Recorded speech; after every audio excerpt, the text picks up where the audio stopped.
Exodus tidungotwe. Na Yetro Midian sofwa oye Mose ase no te noma Onyankopon ayo ama Mose ne man Israel no nyina sede Awurade ayi Israel afri Misrim no. Na Yetro Mose ase no fa Mose yire Sipora wama no asane kro no ne mabani baanu no obaako din de Gersom efri se ose maye amanone hoho na obaako nso din de Eliezer efri se ose meje Nyankopon ne meboafo no wayi me afri Faro nkranta no. Na Yetro Mose ase no ne ma no ne yire ba Mose nchen wo etere no so de wabekire sraban ho Nyankopon bepo no ho. Na obi ka kire Mose se hwe wase Yetro ne wo yire ne ma ba no reba wo nchen. Na Mose fredi kohyia anase na okoto no fi na no na wo chiachia won ho na wo ba ntomadan mu. Na Mose ka no ma Israel nti Awurade aye Faro ni Misrim nyina ne amane a eto won kwan no so nyina ne sede Awurade yi won no kire nase. Na Yetro enije papa a Awurade ayama Israel se oyi won firi Misrifo nsam no nyina ho. Na Yetro kan se Inshranka Awurade a oyi mu firi Misrifo ne Faro nsam no. Afei na mahunu se Awurade ye kese sene anyame nyina. Efiri se oyi oman firi Misrim nsam bra woredi won so ahantansem. Na Yetro Mose ase no de ohye afode ne okuma afode bre Onyankopon. Na Aaron ne Israel mpani nyina ba se woni Mose ase ribedidi wo Onyankopon anim.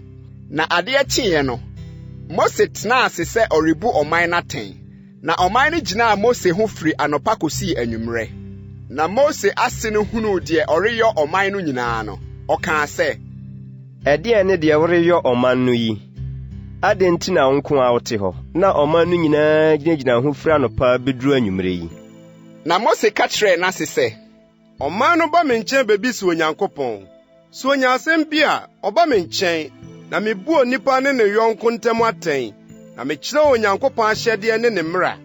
Na Mose ase no ka kire no se de woyo yinye breda wone oman a oka ho yi bebre efiri se ade ye duru dodo mawo na wonko ara wori ntumi nyo afei tie mene metu wofo na Onyankopon ni wachi wo de agina Nyankopon anim ma oman no na fa nsem no bre Onyankopon na kyerɛkyerɛ won ahyɛde ne mmarahodu no mu na ma won hu kwanko a won faso ne de wonyo na won so yi oman no nyinaa mu marima a wɔyɛ den wosuro Onyankopon wɔyɛ anokwafo na wonya sikani bre na fa won sisi won so apem so mpanini ọha so mpanini aduonu so mpanini ne dudu so mpanini na wo mu oman no aten bre nyinaa mu na asankase biara de won famre wo na nsem ketua nyinaa de won ara woni na amano aye wo so hare na one wo asomu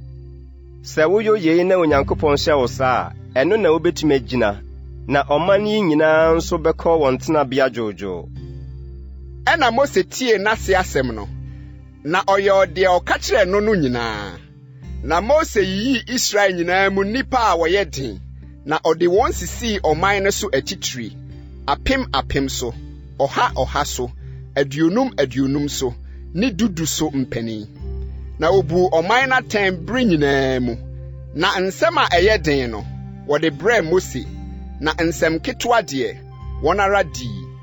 Na Mose kogya anase kwan na ọkọ ọno ara n'asase so.